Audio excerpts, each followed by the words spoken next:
Has the new BMW M4 gone all shy and retiring? I'm supposed to have one to review, but I can't see it anywhere. It's supposed to be somewhere around here. I have no idea where it is.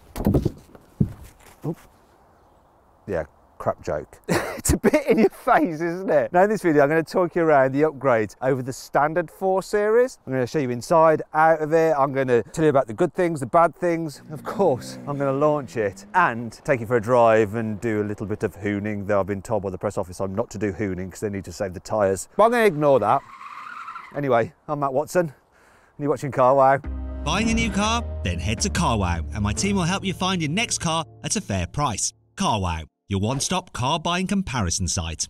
Let's start off this video by talking about the price. So this new M4 starts at £76,000, which is quite a lot of money, isn't it? However, you don't want to pay that. You want to go to Carwow, configure the M4 and see what offers you can get back. For instance, I did that and I got an offer back for just over £72,000, so a saving of over £3,500. Now I'll put a link up there. If you click on that, you can go to the Carwow configurator and configure your own M4 or M3 and see how much money you can save on one of these cars. Now if you want to just do that at a later date, or you want to just check out some other cars, simply Google "Help Me Carwow."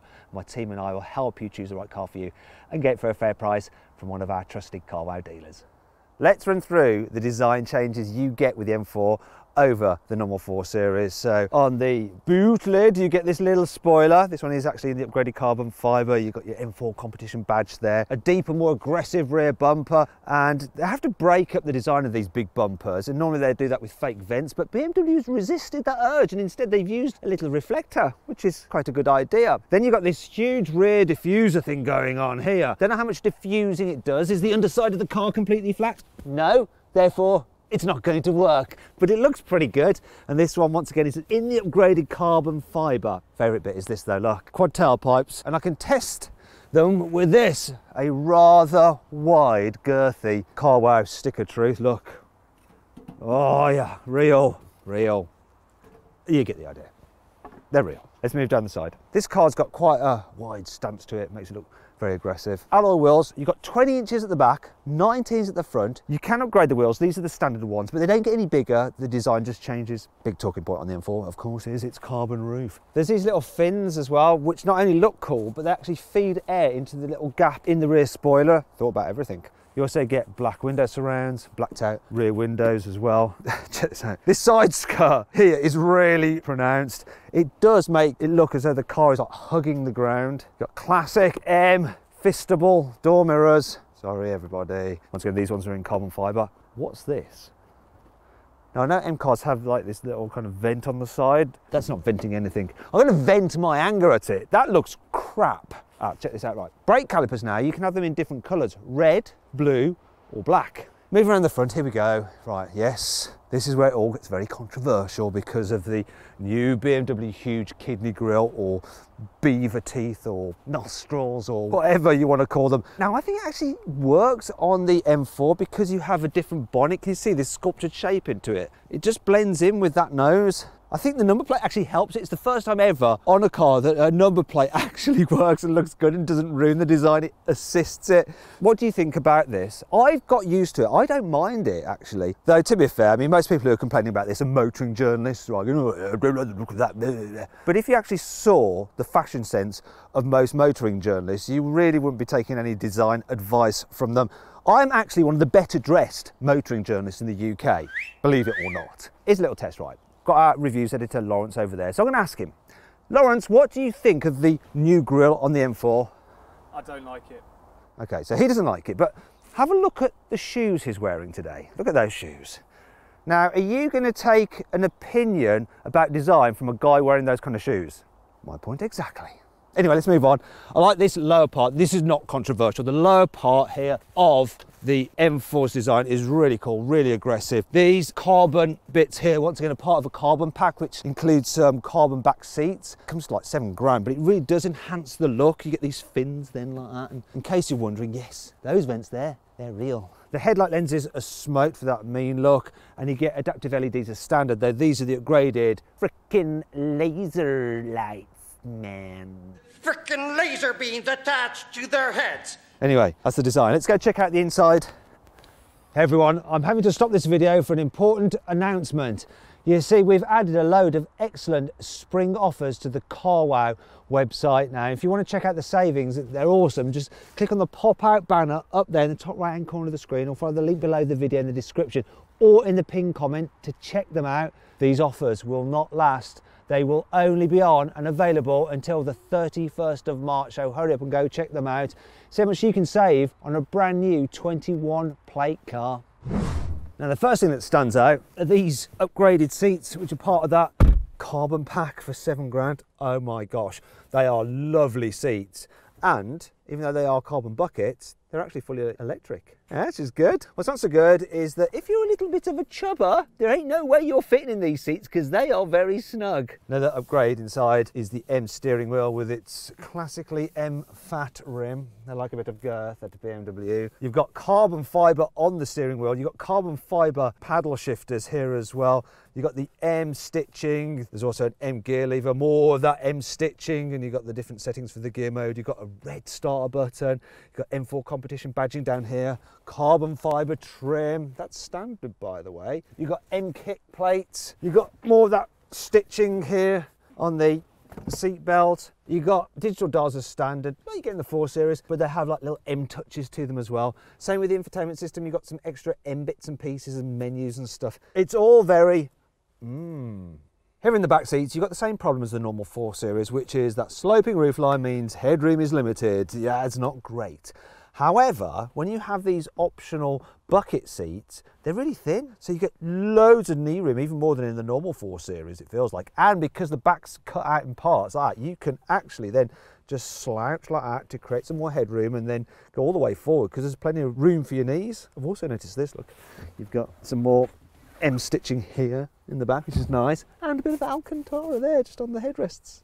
Again, I'm going, Let's talk about the boot because we kind of need to. Got an electric tailgate as standard. The capacity is the same as the normal 4 Series, which is 440 litres, which is quite a bit bigger than a Mercedes C63 Coupe's boot, which is only like 355 litres. Now, if you want to see my full in-depth video review of that car, click on the pop-out banner up there to go watch it. Anyway, that brings me on to 5 good things about the new BMW M4.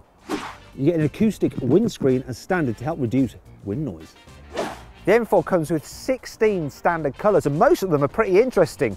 Though if you don't find one you like, you can go into the individual scheme where you have 90 colours to choose from. This car is very, very configurable. So you can alter the engine response, the stiffness of the standard fit adaptive dampers, the weight of the steering, the responsiveness of the brake pedal. You can actually change the traction control between 10 different settings. You can alter the ferocity of the gear changes and the loudness of the exhaust. And you can even use these buttons on the steering wheel, M1 and M2, to go between 2 different of your favourite presets, like that. You can get a special M lap time app for your phone, so you can measure your lap times on various circuits all over the world. You can actually link it to the car's safety camera here, which normally does things like read road signs and stuff like that. But it can actually record footage of your lap so you can watch it back at a later date on your phone. The car comes with a special M drift analyzer, and it'll actually mark your drifts for the duration of the drift, the angle that you've got, and it'll give you a star rating. I think I'll try that in a bit. Anyway, it's not all good news though on this car. Here's 5 annoying things about the new M4. These side skirts may look cool, but you end up like jabbing your Achilles tendons on them when you get out the car, and if you've driven through some mud or something like that, it's going to end up all over the back of your trousers. While these sport seats are lovely, this central bit here, which is hard, gets in the way of your left thigh if you want a left foot brake. Look, see? It's really annoying. Jabs in your thigh. Hurts. This new M4 has put on quite a bit of weight. It now tips the scales at 1,730 kilos, which is 140 kilos more than the old M4. So I can't deadlift it now. I could the old car, but I just can't this one. In the UK, you can only get the M4 with an automatic gearbox, whereas in other parts of the world, you can also get it with the manual. Do you want track tyres for your M4? You might do, actually. Unfortunately, you can only specify those if you have the upgraded alloy wheel, even though it's the same size. I don't know why, it's just marketing maybe. Now let's move on with this review and talk about the things that really matter, and that's the mechanical upgrades that you get on this M4. So you've got lowered, stiffened suspension over the standard M440i. Also, you've got thicker anti-roll bars, you've got a wider track at the front and the back. You've also got increased camber for improved cornering grip. There's even structural bracing underneath the bonnet. At the back, you've got an M electronically controlled limited slip differential for all those big smoky drifts. Also, it has a redesigned rear subframe for improved handling. Plus, for the first time ever, the M4 isn't only available as a rear-wheel drive model, you can get an all-wheel drive model. And don't worry, it's a switchable system like in the M5, so you can put that into two-wheel drive mode if you want to do some drifts. Obviously, you get some upgraded brakes. So as standard, you have steel brakes with 380mm discs up front, gripped by 6-piston calipers, and 370mm discs at the rear. These are the upgraded carbon ceramics. No, they're not. But you can get some. They'll cost you £8,000, which is quite a lot of money. Then you also get a speed limit increase from 155 to 180 miles an hour. Now we come to the main event, the engine. Like the old M4, you've got a 3-litre twin-turbo straight six. However, it's got more power. So in the standard M4, you've got 480 horsepower, but in this competition version, you've got 510 horsepower, which is 60 horsepower more than the old M4 competition. It's also now got 650 newton meters of torque, which is 100 more newton meters than in the old M4 competition. In this car, it drives the rear wheels via an 8-speed torque converter automatic gearbox. There's no longer a dual clutch system. Does that matter? We're going to find out. Now it's time to actually drive the M4, and I think that the best way to acquaint myself with the car is to drift it before doing anything else. Because why not? So I've got my drift analyzer on. Let's see what it's like. Should we start in second or first? Let's try first. It might be a bit spiky in first. Let's give it a go though.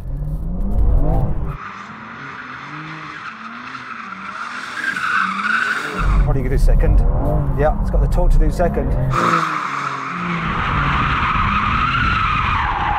I've been warned not to do these tyres in. Someone else has got to drive it, some other motoring journalist after me. Is this bad of me? Probably is, isn't it? I better even them up a bit. Let's go this way again. Oh, sorry, whoever's got this next. Oh, full lock stops. Oh, it's so easy. Right, that's enough of that, because I must leave them some tyres. I'm sorry, BMW PR, and I'm sorry for the journalist who's driving this after me, but I'm just a very bad person. Oh, got to analyse my drift. It seems to like it. My maximum angle was 18.3 degrees. I drifted for 148 yards, and I did it for 15 seconds almost was my longest continuous drift. But then I was just dicking around changing directions. I could have just constantly done it. It's so easy to do in this car. Gave me 4.5 stars. What will I give the car? Will it get 4.5 stars as well? The second thing I have to do on my list when first driving the new M4 is, of course, to launch it. So let's do it. I've got my specialist timing gear up here. Come on. Launch control active. Wow, that hooked up really well for a rear wheel drive car only. Wow!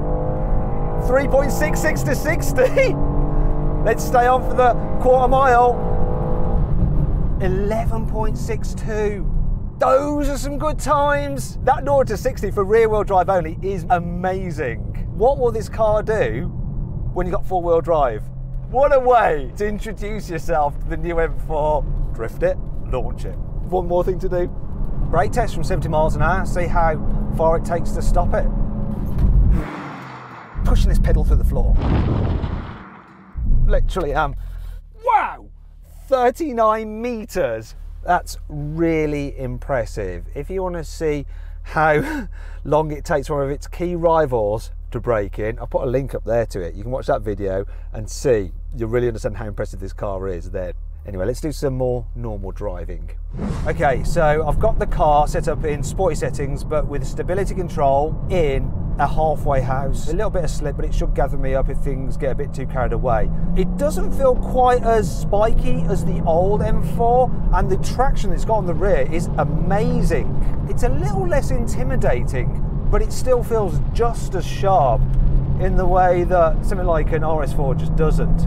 I'm loving this car already, I really am. And even with the suspension in its firmest setting, it deals with bumps pretty well. I'm driving on the bumpy bits of the track and it feels firm, it feels like a sporty car, but it's not really uncomfortable, and it's still managing to keep its tyres in contact with the road, which is all important for giving you that confidence and giving you that grip. Something else that gives me the confidence is the steering. It's not overly sensitive, so it's not like just darting too quickly into a corner. It really is just calibrated nicely for my brain, gives the amount of turn and turning that I'm wanting from it or expecting. We do need to talk about the gearbox because it's not a dual clutch, but it's the tried and tested ZF system that BMW has been using in a lot of its cars, and it's been really well tuned by them, so it is responsive. Changing down, it's quick, it's on it. Changing up, it's as quick as you need it to be. This thing can just grip really well around corners, and then you can get on the power and it just hooks up. That diff is good. I'll tell you what's also is all right, the exhaust noise. Now I'm probably actually getting an enhanced effect through the speakers, but it's not terrible, I don't mind it. It seems consistent with what you'd expect the exhaust is making, or what it would have been making if it wasn't fitted with a petrol particulate filter. In fact, let me just go stationary and rev it.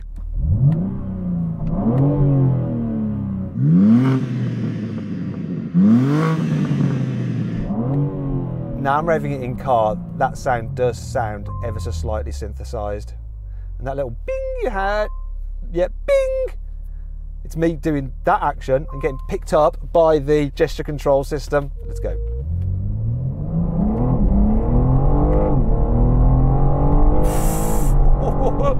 It really does have an edge to it still, this car. It has that sporty M4, hairy chested edge.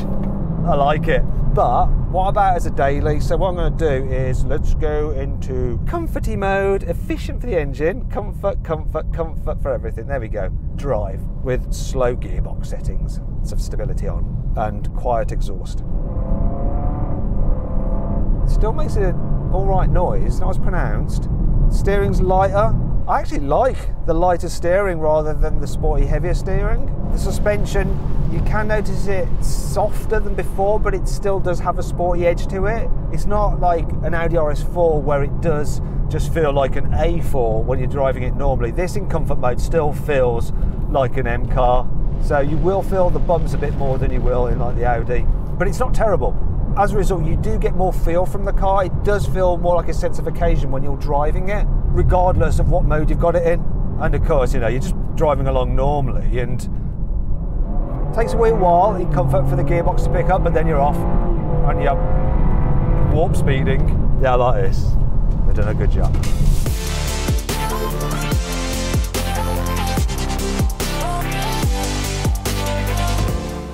So then, what's my final verdict on the new BMW M4? Should you avoid it? Should you consider it? Should you shortlist it? Or should you just go right ahead and buy it? Well, I reckon you should go right ahead and buy the M4 because it's absolutely motherfucking badass. I hope you'll enjoy the video. If you did, please give it a like. Click on those windows there to watch some more videos. And if you click on that box there, you can go to Carwow to check out the new Carwow TV advert, which I star in and was actually produced by my team and I in-house. Go check it out.